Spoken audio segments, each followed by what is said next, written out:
오늘 우리의 심층 탐구는 예향교회 엄복용 목사님의 설교로 시작해 보겠습니다. 자, 이 내용을 한번 풀어볼까요? 여러분이 머리부터 발끝까지 세상에서 가장 단단하고 화려한 철갑옷을 입고 전쟁터 한복판에 서 있다고 한번 상상해 보세요. 오, 철갑옷이요. 상상만 해도 든든하네요. 그쵸. 겉보기엔 그 어떤 창칼도 뚫지 못할 천하무적입니다. 그런데 아주 치명적인 문제가 하나 있어요. 그 엄청난 갑옷을 입고 있는 여러분이 무려 열흘 동안 물 한 모금 마시지 못해서 서 있을 힘조차 없다는 겁니다. 아, 굶주린 상태라는 거군요. 네, 맞아요. 그렇다면 그 철갑은 목숨을 보호해줄 방패일까요? 아니면 그 엄청난 무게로 나를 짓눌러버리는 살인 무기일까요? 오늘 우리가 파헤쳐볼 자료들은 바로 이 아프고도 서늘한 지점을 찌르고 있습니다. 방금 말씀드린 엄복용 목사님의 설교문부터 다소 무거운 신학 논문, 그리고 국제선교회, 즉 IMB의 선교 매뉴얼까지 아주 다양한 텍스트들을 모아봤는데요. 네, 겉보기엔 전혀 다른 분야의 글들 같죠. 그러니까요. 근데 이 모든 자료가 입을 모아 가리키는 단 하나의 거대한 진실이 있습니다. 바로 어떠한 상황에 처하든지 신앙생활에서 기도가 가지는 절대적인 중요성입니다. 사실 흔히 현대를 살아가는 사람들은 그 효율성이나 속도를 최우선으로 따지잖아요. 그러다 보니 눈에 즉각적인 결과가 보이지 않는 이 기도라는 행위를 일종의 종교적인 옵션으로 치부하곤 합니다. 옵션이요? 있으면 좋고 없어도 그만인. 맞아요. 혹은 인생에 큰 타이어 펑크가 났을 때만 다급하게 트렁크에서 꺼내 쓰는 스페어 타이어 정도로 여기죠. 하지만 오늘 살펴볼 텍스트들을 교차 검증해보면 기도는 결코 스페어 타이어가 아닙니다. 스페어 타이어가 아니라면 뭔가요? 폭풍우가 막 몰아치는 캄캄한 밤길에서 자동차의 방향을 통제하고 그 상황을 돌파하게 만드는 결코 손에서 놓아서는 안 될 운전대 그 자체에 가깝다는 거죠. 와, 폭풍우 속의 운전대라. 첫 번째 비유부터 확 와닿네요. 이 운전대를 아주 꽉 쥐고 있었던 대표적인 인물이 바로 사도 바울이잖아요. 자료에 등장하는 빌립보서 1장의 상황을 보면 바울은 지금 캄캄하고 절망적인 로마의 지하 감옥에 갇혀 있습니다. 네, 가장 비참한 상황이죠. 상식적으로 생각해보면 지하 감옥에 갇힌 사람이 신에게 할 수 있는 가장 첫 번째 기도는 제발 이 문을 열어주세요. 저 좀 여기서 꺼내주세요가 되어야 맞잖아요. 당연하죠. 인간의 본능이니까요. 그런데 바울의 편지를 보면 신기하게도 자신의 억울함이나 안위를 걱정하는 내용이 없어요. 오히려 내 매임으로 인해서 복음의 진보가 이루어지고 있다며 기뻐하고 있습니다. 아니, 상황이 이렇게 최악인데 도대체 어떻게 기뻐할 수 있는 건가요? 그게 바울이 막 현실을 도피하거나 단순히 낙천적인 사고방식을 가졌기 때문이 아닙니다. 여기서 우리가 주목해야 할 것은 바울의 시각 변화, 즉 세상을 바라보는 렌즈가 완전히 바뀌었다는 점이거든요. 렌즈가 바뀌었다고요? 네, 인간은 본능적으로 고난을 피하려고 하잖아요. 내 눈앞에 닥친 억울함과 고통이라는 렌즈로만 세상을 보면 감옥은 그저 모든 사역이 끝나는 절망적인 무덤일 뿐입니다. 하지만 바울은 하나님의 섭리라는 렌즈로 갈아 끼운 겁니다. 아, 섭리의 렌즈. 자신이 죄수의 신분으로 감옥에 갇힘으로써 오히려 로마 황제의 최측근들인 시위대 안까지 복음이 전파되고 있다는 사실을 본 거죠. 즉, 열악한 환경 이면에서 아주 치밀하게 작동하는 거대한 계획을 깨달은 겁니다. 그래서 데살로니가 전서에 항상 기뻐하라, 쉬지 말고 기도하라, 범사에 감사하라는 구절이 나오는 거군요. 이게 내 통장의 잔고가 넉넉하고 건강할 때 부르는 콧노래가 아니었네요. 맞습니다. 캄캄한 감옥 속에서도 그 절망적인 상황 속에서도 그럼에도 불구하고 뚫고 나오는 처절하고도 강력한 신앙의 선언인 거죠. 고난 이면을 보는 시력을 얻었다는 뜻이군요. 이 대목에서 오늘 자료에 등장한 뉴질랜드 키윗의 이야기가 아주 절묘하게 겹치는데요. 아, 키윗의 비유. 그거 아주 흥미로웠죠. 네. 지금 이 방송을 듣고 계신 여러분도 키윗에 대해 한 번쯤 들어보셨을 텐데요. 원래 키윗에는 여느 새들처럼 하늘을 날 수 있는 튼튼한 날개도 있었고 멀리 볼 수 있는 시력도 정상이었습니다. 그런데 뉴질랜드라는 섬 특성상 포식자, 즉 천적이 전혀 없었던 거예요. 천적이 없으니 도망칠 필요가 없었겠네요. 바로 그겁니다. 나를 위협하는 천적도 없고 기후는 따뜻하고 먹이는 땅에 널려 있으니 어떻게 될까요? 세대가 지나면서 굳이 힘들여 하늘을 날 필요가 없어지니까 날개가 퇴화해버립니다. 닥쳐올 위험을 대비해 멀리 내다볼 필요가 없으니 시력까지 잃어버리고 말죠. 외부의 핍박이나 고난이 없다는 편안함이 오히려 생존의 필수적인 감각들을 스스로 마비시킨 거군요. 맞아요. 우리 삶의 영적인 원리도 정확히 이 생물학적 퇴화와 똑같이 작동한다는 생각이 듭니다. 만약 여러분의 인생에 고난이라는 천적이 전혀 없고 세운 계획이 단 한 번의 실패도 없이 100% 뜻대로만 굴러간다면 어떨까요? 당장은 너무나 편하고 행복하겠죠. 그쵸. 하지만 보이지 않는 영적인 세계를 바라보는 시력은 완전히 잃어버린 채 그저 땅에 떨어진 먹이만 줍는 키위새처럼 변해버릴지도 모릅니다. 여러분, 혹시 지금 세워둔 계획이 자꾸 틀어지고 억울한 일 투성이라 답답함을 느끼고 계신가요? 아마 많은 분들이 고개를 끄덕이실 것 같네요. 어쩌면 그 답답한 상황 자체가 너무 편안해서 퇴화해가는 여러분의 영적 시력을 회복시키기 위해 기도의 자리로 이끄는 하나님의 더 큰 계획의 일부일 수 있다는 겁니다. 바로 그 지점에서 고린도후서 12장에 나오는 바울의 육체의 가시 일화가 아주 중요한 실마리를 제공합니다. 바울에게는 치명적인 질병이 있었잖아요. 네, 안질이나 간질 같은 거였다고 하죠. 맞아요.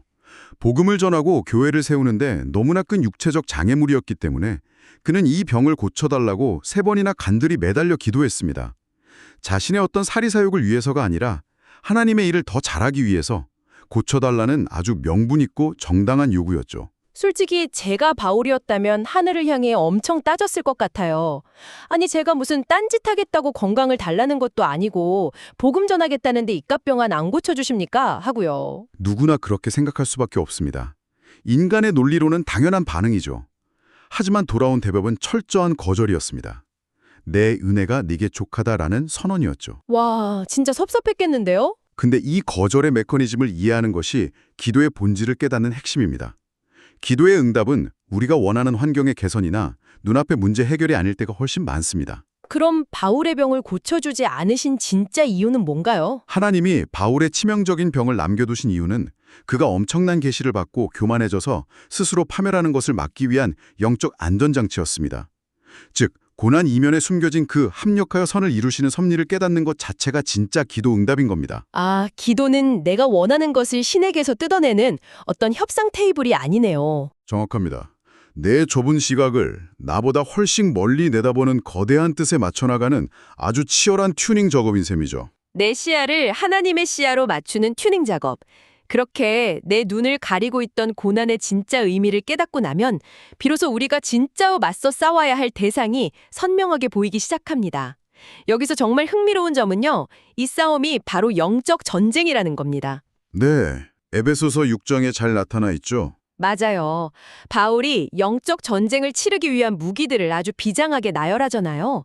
진리의 허리띠를 띠고 의의 흉배를 붙이고 구원의 투구를 쓰고 흔히 말하는 하나님의 전신갑주구다. 그렇죠. 완벽한 무장이죠. 그런데 이 화려하고 강력한 방어구와 무기들을 다 설명해 놓고 마지막에 최종 병기자 이 모든 걸 작동시키는 스위치로 내세우는 게 바로 기도입니다.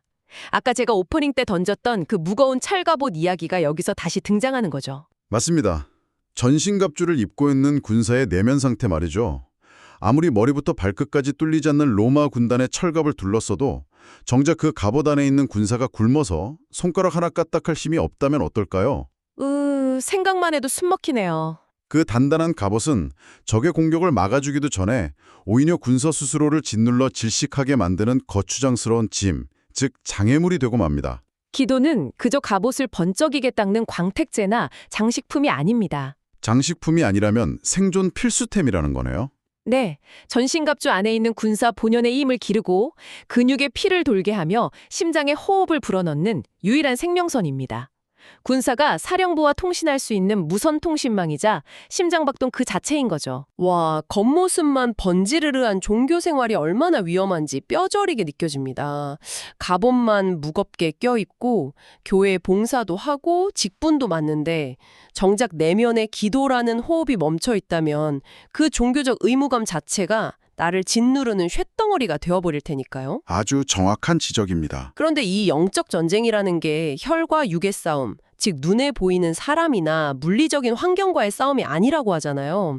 그럼 도대체 눈에 보이지 않는 적은 어떤 방식으로 우리의 호흡을 끊어놓으려 공격해오는 건가요? 적의 가장 치명적이고 교묘한 전술은 우리 삶을 요란하게 막 폭파시키는 게 아닙니다. 아주 조용하게 우리를 분주하게 만드는 것입니다. 분주하게 만든다고요? 그냥 바쁘게 하는 거요? 네, 이것이 정말 무서운 전략입니다. 사탄은 여러분이 전신갑주를 입고 열심히 교회 봉사도 하고 여러 선한 프로그램에 참여하는 것을 굳이 막지 않을지도 모릅니다. 오히려 그런 일들로 당신의 스케줄을 틈없이 꽉 채워버리죠. 아, 오히려 교회 일로 바쁘게 만든다. 그렇죠. 너무 바빠서 헉헉대게 만들고 집에 돌아오면 쓰러져 자게 만듭니다. 결국 시간이 없어서 오늘은 너무 피곤해서 라는 합리화 속에 기도의 호흡을 멈추게 하는 겁니다. 물리적인 핍박이나 고문보다 일상의 분주함이라는 마취제가 군사의 힘을 빼는데 수백 배는 더 효과적이니까요. 와, 이거 진짜 전곡을 찌릅니다.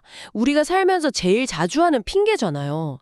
하나님, 저 오늘 하루 종일 사람 만나고 너무 바쁘고 피곤한 거 아시죠? 침대에 누워서 마음으로 기도할게요 하고는 눈 감자마자 3초 만에 잠들어 버리고. 다들 한 번쯤 경험해 보셨을 겁니다. 그렇게 분주함에 속아서 영적 호흡을 쉬게 되면 방금 말씀하신 그 사령부와의 생명선이 끊어지는 건데, 그러면 우리 삶에 구체적으로 어떤 일이 벌어지나요? 가장 먼저 일어나는 치명적인 증상은 바로 분별력의 상실입니다. 무엇이 진짜 위협이고 무엇이 가짜인지 구분하는 위기감지 레이더망이 완전히 고장나는 거죠. 레이더망이 고장난다? 네.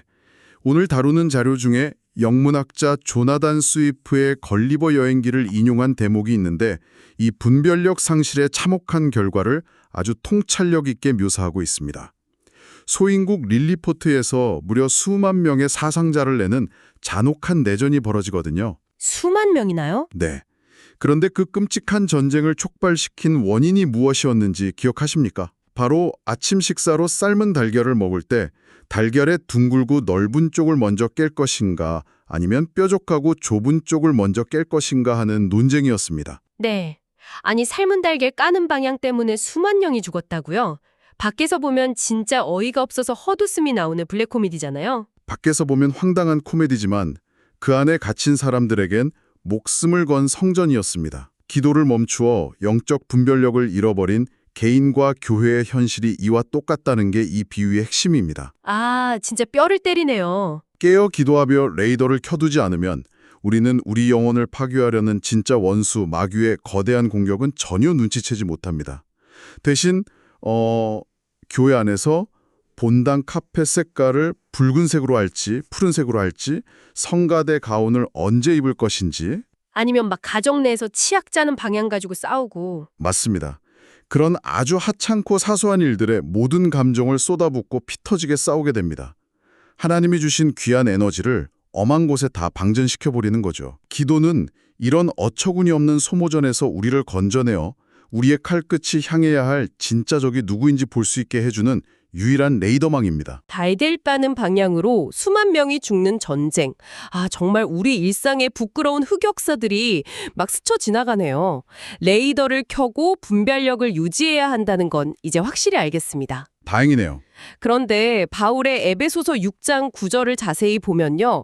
단순히 시간 날 때 열심히 기도해라, 목소리 높여 길게 기도해라 라고 하지 않아요. 반드시 성령 안에서 기도하라고 아주 구체적으로 못을 박습니다. 네, in the spirit이죠. 여기서 오늘 자료 중 하나인 신학 논문이 아주 흥미로운 하지만 꽤 까다로운 개념을 던지는데요. 네, 논문에서는 이 성령 안에서 기도한다는 것의 신학적 의미를 성령의 위격성, 즉 personality와 kenosis, 즉 자기 비움이라는 개념으로 깊이 있게 설명하고 있습니다. 성령님은 단순한 에너지원이 아니라 지정의를 가진 인격체이시지만 우리의 자유의지를 지배하지 않는 메타 위격으로서 우리 내면 가장 깊은 곳에 아, 잠깐만요. 선생님 여기서 한번 끊고 가야 할 것 같습니다. 케노시스, 메타 위격, 단어들이 갑자기 너무 무거워졌어요. 아, 그런가요? 네, 지금 방에서 책상에 앉아 이 방송을 들으면서 오늘 밤 기도를 해보려는 여러분의 입장에서 한번 생각해보죠. 내 방에 홀로 앉아 눈을 감고 기도할 때 이 자기 비움이나 메타 위격이라는 철학적인 개념들이 구체적으로 내 안에서 어떻게 작동한다는 건가요? 조금만 더 살까게 와닿게 풀어주시면 좋을 것 같아요. 네. 용어가 좀 딱딱했죠. 쉽게 말해 우리가 흔히 신적인 능력을 상상할 때 나를 밖에서 조종하는 리모컨이나 내 멱살을 잡고 끌고 가는 아주 강력한 힘이라고 생각하기 쉽습니다. 네, 보통 성령의 능력하면 막 불같은 힘을 상상하죠. 하지만 외타 위격이라는 건 성령님이 우리와 마주 앉아 쌉대질을 하며 지시하는 외부의 어떤 타자가 아니라 내 마음속 가장 깊은 곳, 내 존재의 밑바탕에 스며들어 계신다는 뜻입니다. 스며들어 있다. 그리고 케노시스, 즉 자기 비음은 그분이 천지를 창조한 절대적인 능력을 가지셨음에도 불구하고 내 팔을 강제로 꺾어서 억지로 무릎 꿇고 기도하게 만들지 않으신다는 의미입니다. 나의 자유의지를 100% 존중하시면서 내 안에서 부드럽게 나를 설득하시고 내가 스스로 하나님을 아빠, 아버지라 부르며 찾도록 도우신다는 거죠. 아, 외부에서 나를 억지로 조종하는 리모컨이 아니라 내 존재의 밑바탕에 스며들어 기다려주신다. 와, 이 설명을 들으니 논문에 등장했던 기름 부음, 그 도요의 비유가 왜 나왔는지 확실히 퍼즐이 맞춰집니다. 그렇죠. 그 비유가 아주 적절하죠. 여러분의 건조한 피부에 아주 부드럽고 향기로운 최고급 오일을 듬뿍 바른다고 상상해 보세요. 오일을 바르고 문지르면 기름이 피부 속으로 싹 스며들죠. 그러면 겉보기에는 어디서부터가 내 피부 세포이고 어디서부터가 오일인지 육안으로는 전혀 구별할 수가 없습니다. 완전히 하나로 연합된 거니까요. 맞아요. 하지만 그 사람 곁에 가면 이전에는 나지 않던 아주 아름답고 강력한 향기가 진동합니다. 아, 성령님이 내 안에서 도우신다는 게 바로 이거군요. 나의 인격과 생각에 성령님이 오일처럼 스며들어 연합되면 겉보기엔 그저 내가 내 입술로 달싹거리며 기도하는 것 같지만 그 속에는 성령님이 주시는 깊은 탄식과 하늘의 향기가 뿜어져 나온다는 거네요. 네, 그 오일의 비유가 성령 안에서의 완벽한 연합을 가장 아름답게 보여줍니다. 그럼 결국 성령 안에서 기도한다는 건 내가 빽빽하게 쓴 기도 제목 리스트를 들고 가서 이거 들어주세요. 안 들어주면 저 금식합니다. 하고 때를 쓰는 게 아니네요. 절대 아니죠. 오히려 거대한 바람이 불 때 돛담배가 돛을 쫙 펴고 바람의 방향에 내 몸을 온전히 맡기듯이 내 고집을 부드럽게 내려놓는 수동적인 내어맡김의 상태로 들어가는 거라고 볼 수 있겠네요. 정확한 통찰입니다. 기독교의 가장 위대한 역설이 바로 그 지점에서 나오거든요. 예수님이 이 땅에 계실 때 겟세마네 동산에서 땀방울이 핏방울이 되도록 치열하게 기도하셨을 때도 결국 결론은 내 원대로 마시옵고 아버지의 원대로 되기를 원하나이다 였습니다. 아, 예수님조차도요. 네, 하나님의 아들이신 예수님조차도 철저히 성령 안에서 자신의 뜻을 성부 하나님의 뜻에 튜닝하셨죠. 성령 안에서 기도한다는 건 단순히 막 눈물을 펑펑 쏟거나 방언을 하며 소리를 지르는 감정적인 흥분 상태만을 뜻하는 게 아닙니다. 그럼 진정한 의미는 뭔가요? 내 육체의 욕심, 좁은 시야, 그 이기적인 고집이라는 불순물들을 십자가에 과감히 못 박고 나를 성령님의 이끄심에 완전히 넘겨드리는 겁니다. 내 뜻을 수동적으로 내려놓는 그 항복의 순간, 역설적이게도 내 안에서 하나님의 능력이 가장 역동적이고 능동적으로 폭발하게 됩니다. 가장 적극적이고 강력한 신앙의 무기인 셈이죠. 내 뜻의 스위치를 끄고 하나님의 주파수에 나를 맞출 때 비로소 진정한 능력이 폭발한다. 자, 그럼 여기서 다시 여러분의 구체적인 일상으로 시선을 돌려보겠습니다. 이렇게 성령 안에서 내 뜻을 꺾고 그 주파수에 맞춰지면 삶에 어떤 변화가 일어날까요? 신기하게도 우리의 기도는 더 이상 나라는 비좁은 울타리 안에 머물지 못합니다. 맞아요. 기도의 확장이 일어나죠. 네, 내 개인의 문제 해결, 내 가족의 건강, 내 직장의 승진이라는 울타리를 훌쩍 뛰어넘어 밖으로 폭발적으로 뻗어나가게 됩니다. 그래서 에베소서 6장에서도 전신갑주 이야기를 마친 뒤에 여러 성도를 위하여 구하라고 명령하고 있고요. 오늘 살펴본 IMB 선교 매뉴얼에서도 인간이 가진 가장 절박한 필요는 당장의 빵 한 조각이 아니라 죄로부터의 구원이라고 외치로 했죠. 그럼 이 모든 게 우리에게 무슨 의미가 있을까요? 기도의 지평이 나라는 개인에서 타인으로 그리고 열방으로 거침없이 확장되는 겁니다. 이것이 바로 중보기도가 가진 진짜 위력인데요. 중보기도의 위력을 이야기할 때 꼭 떠오르는 아주 강렬한 이미지가 하나 있습니다. 고대 로마 군단의 유명한 전술인 거북이 대형, 그 테스투도인데요. 거북이도요. 시각적으로 아주 압도적이죠. 여러분이 지금 전장에 선 로마의 보병이라고 상상해 보세요. 거대한 직사각형 방패를 들고 있는데 나 혼자 방패로 앞만 막는 게 아닙니다. 옆 사람과 방패를 틈새 없이 꽉 맞대고 뒷줄의 군사들은 방패를 머리 위로 들어올려서 하늘에서 비 오듯 쏟아지는 화살을 막아냅니다. 사방이 완벽하게 차단되는 거네요. 수십 명의 군사가 거대한 하나의 철갑 거북이가 되어서 무시무시한 적진을 돌파하는 거죠. 여기서의 핵심은 영적 전쟁은 절대로 여러분 혼자 산속에 들어가서 외롭게 칼을 휘두르는 개인전이 아니라는 겁니다. 그럼요. 철저한 단체전이죠. 엽성도의 방패가 나를 지켜주고 내가 든 방패가 엽성도의 목숨을 지켜주는 거대한 단체전입니다. 만약 여러분이 오늘 피곤하다고 혹은 내 코가 석자라 남 기도해줄 여유가 없다고 슬며시 방패를 내려버리면 어떻게 될까요? 치명적인 빈틈이 생기겠죠. 맞아요. 그 뚫린 구멍으로 날아온 화살에 나뿐만 아니라 내 옆에 전우들까지 몰살당하게 됩니다. 나를 넘어 공동체를 지키는 방패. 그것이 중보기도의 아주 정확한 묘사입니다. 자료에 등장하는 1967년 이스라엘의 중동 6.1 전쟁 일화가 이 거북이 대형이 현실에서 어떻게 작동하는지를 아주 잘 증명하거든요. 아, 6.1 전쟁이요? 당시 이스라엘은 이집트, 시리아, 요르단 등 거대한 아랍 연합군에게 사방이 완전히 포위된 그야말로 국가 존망의 위기였습니다. 군사력으로나 수적으로나 도저히 이길 수 없는 계란으로 바위치기였죠. 진짜 절망적인 상황이었네요. 하지만 그때 전 세계에 흩어져 있던 유대인들이 하나 되어 자신들의 방패를 맞대고 철야로 연합기도를 드렸습니다. 눈에 보이지 않는 전 세계적인 거북이 대형이 만들어진 겁니다. 결과는 역사에 남은 기적적인 6일 만의 압승이었죠. 와, 기도로 방패를 연결한 결과군요. 우리를 둘러싼 적의 화살이 아무리 빗발치고 사방이 우겨쌈을 당해도 성도들이 방패를 맞대고 기도로 연합할 때 보이지 않는 영적 전쟁의 판도는 완전히 뒤집힙니다. 내가 누군가를 위해 기도할 때 나는 단순히 위로의 말을 건네는 게 아니라 그의 머리 위로 날아오는 화살을 막을 묵직한 방패를 들어주고 있는 거네요. 감옥에 갇힌 바울이 에베소 교회 성도들에게 기도를 부탁한 것도 바로 그 방패를 겹쳐달라는 절박한 요청이었군요. 그렇습니다. 기도의 지원 사격이 필요했던 거죠. 그런데 여기서 바울의 부탁을 가만히 들여다보면 또 한 번 뒤통수를 맞은 것 같은 충격을 받습니다. 바울은 편지에 나 지금 너무 춥고 굶주렸어. 억울해 죽겠으니까 재판 잘 받아서 빨리 여기서 나가게 기도 좀 해줘. 라고 적지 않았어요. 네, 바울은 전혀 다른 차원의 기도를 부탁하죠. 그의 구체적인 기도 제목은 내게 말씀을 주사 나로 입을 벌려 복음의 비밀을 담대히 알리게 하옵소서였습니다. 감옥의 철문을 열어달라는 게 아니라 감옥 안에서 복음을 전할 내 입술을 열어달라는 것이었습니다. 와, 진짜 스케일이 다르네요. 왜 그랬을까요? 바울은 지금 차가운 쇠사슬에 묶여 있지만 자신의 정체성을 억울한 노마의 죄수가 아니라 당당한 하나님의 대사, 즉 사신으로 명확히 인식하고 있었기 때문입니다. 파견된 장소가 하필 감옥이었을 뿐 복음을 전해야 하는 그의 본질적인 대사로서의 임무는 조금도 변하지 않은 거죠. 감옥에 갇힌 억울한 죄수가 아니라 감옥이라는 특수 지역으로 파견된 하나님의 대사. 그렇습니다. 기도의 궁극적인 목적이 여실히 드러나는 대목입니다.